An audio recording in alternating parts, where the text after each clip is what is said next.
नमस्ते, मी वंदना. पुन्हा एकदा माझ्या चॅनलमध्ये तुमचं सगळ्यांचं स्वागत. तर मी तुम्हाला नेट डिझाईन दाखवते. खूप सिंपल पद्धतीने आहे. अशा पद्धतीने जर तुम्ही काम केलं तर नक्कीच तुम्हाला पण जमल. तर अगोदर मी पूर्ण गळा बसवून घेतला. बसवून म्हणजे मी अगोदर मेन फॅब्रिकला जोडून घेतलं सगळं आणि फक्त आता लेस लावायची राहिली. तर लेस तुम्ही तुमच्या आवडीनुसार लावले तरी चालते.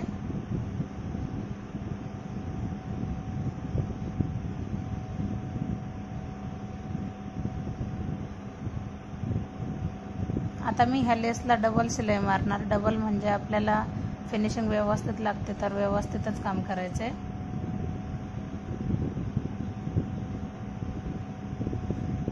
लेसला दोन्ही बाजूने टिप जर मारले तर कधीच लेस उलटी पलटी पडत नाही.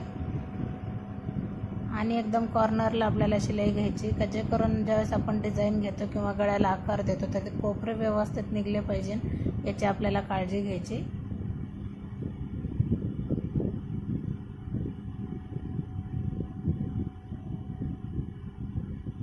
आता पुन्हा एकदा मी कड्याने शिलाई मारते.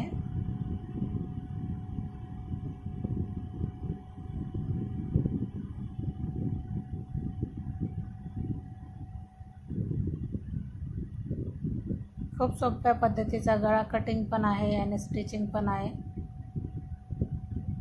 याचे लटकन मी अगोदरच बनवून ठेवलेले. लटकनचा व्हिडिओ तर मी अपलोड केलेलाच आहे. शॉर्ट व्हिडिओमध्ये जाऊन बघा नसेल पाहिले तर. अशा पद्धतीने जवळजवळ पूर्ण ब्लाऊज रेडी झाला. व्हिडिओ आवडले तर नक्कीच लाईक करा, शेअर करा आणि डिझाईन कशी वाटली नक्कीच कमेंट करा.